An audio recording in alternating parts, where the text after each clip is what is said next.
35 años de trabajo en el grupo AVE Energía he convivido con 3 generaciones de la familia Bravo y sí que me gustaría destacar el compromiso que siempre la empresa ha tenido con las personas, con los propios trabajadores y con todos nuestros clientes.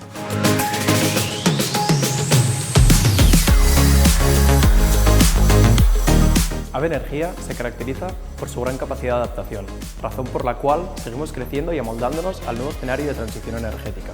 Por ejemplo, la adquisición de instaladoras que nos permitirá realizar proyectos de autoconsumo, fotovoltaica y eficiencia energética.